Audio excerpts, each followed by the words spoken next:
Voter তালিকায় সংশোধনের পর্ব চলছে। আগামী কয়েকদিনের মধ্যেই শুরু হতে পারে লজিক্যাল ডিসক্রিপেন্সির শুনানি। তার আগেই ফের একবার দায়িত্ব বাড়ল বিএলওদের। কমিশনের নতুন নির্দেশ অনুযায়ী 2002 সালের ভোটার লিস্টে নাম আছে, কিন্তু কোনো কারণে তা ম্যাপিং করা যায়নি। এই রকম ভোটারদের থেকে এবার নথি সংগ্রহ করবেন বিএলওরা। তারপর সেই নথি সার্টিফাই করতে হবে বিএলওদেরই। শেষে নথি আপলোড করতে হবে বিএলও অ্যাপে।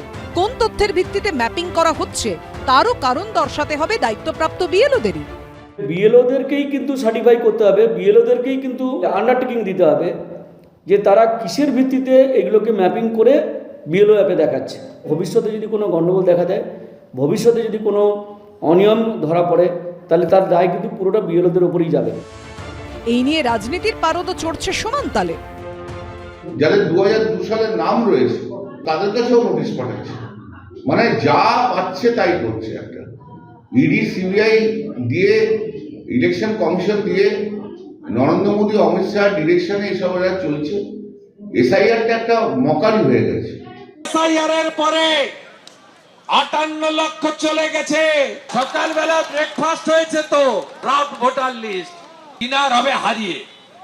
ওই দিন দেখবেন তৃণমূল বলছে আমরা আর ভোটে লড়বো না। একদিকে বিএলওদের ওপর যখন কাজের চাপ বাড়ছে, তখন রাজ্যে ফের আরও এক বিএলওর রহস্য মৃত্যুর ঘটনা সামনে এসেছে। ভগবানগোলা 2 নম্বর ব্লকের 282 নম্বর বুথের বিএলও হামিমুল ইসলাম। রানীতলার চর কৃষ্ণপুর বয়েজ প্রাথমিক বিদ্যালয়ে প্রধান শিক্ষকের দায়িত্বে ছিলেন তিনি। এদিন সকালে স্কুল থেকে তাঁর ঝুলন্ত দেহ উদ্ধার হয়। পরিবারের অভিযোগ, এসআইআর এর কাজে কয়েকদিন ধরেই চাপে ছিলেন হামিমুল। বারবার মোবাইলে যে এটা করে পাঠাচ্ছে, ওটা আবার দিয়ে দিচ্ছে, সারি সারি সারি সারি পাঠাচ্ছে, আবার 100-200 করে দিয়ে দিচ্ছে, আবার করে পাঠাচ্ছে। প্রত্যেক দিন অ্যাপ পাল্টাচ্ছে, নিতে পারতো না। মাথার তো সমস্যা আছে। 2 দিন আগে আমার সঙ্গে শেয়ার করলো কি উনি এসআর আতঙ্কে ভুগছে, কারণ একাধ সময়তে ধরুন একাধ রকমের মানে ইলেকশন কমিশনার নিয়ম চেঞ্জ করছে। বিএলও রহস্য মৃত্যুর ঘটনায় এদিন পথে নামেন তৃণমূলপন্থী বিএলও অধিকার রক্ষা কমিটির সদস্যরা।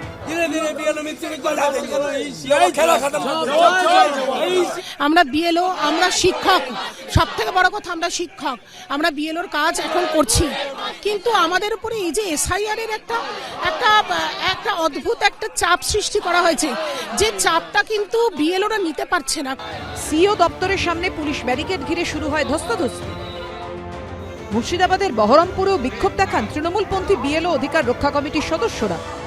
শোকসন্তপ্ত পরিবার নিয়ে আমি কোনো মন্তব্য করতে চাই না। কার্যত মরেও শান্তি নেই। আমাদেরও তো 113 জন বিজেপি কর্মী এরকমই চাপে আত্মহত্যা করেছিল। কি কারণে আত্মহত্যা করেছিল দেখা যাবে, তদন্ত করুন। গত 28 ডিসেম্বর বাঁকুড়া রানীবাঁধে কাজের চাপে এক বিএলওর আত্মঘাতী হওয়ার অভিযোগ ওঠে। উদ্ধার হয় একটি সুইসাইড নোট। তারও আগে কৃষ্ণনগরের বিএলও রিঙ্কু তরফদারের রহস্য মৃত্যুর ঘটনাতেও মিলেছিল সুইসাইড নোট। সেখানেও উঠে আসে কাজের চাপের প্রসঙ্গ। এবার কি কারণে বিএলও হামিমুল ইসলামের মৃত্যু হয়েছে তা জানতে মৃতদেহ ময়না তদন্তের জন্য পাঠানো হয়েছে। সৌমিত্র রায়, রুমা পাল ও রাজীব চৌধুরীর report, ABP Ananda.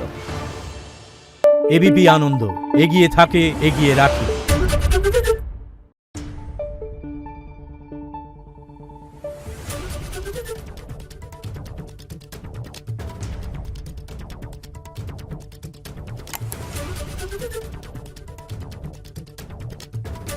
Thank you.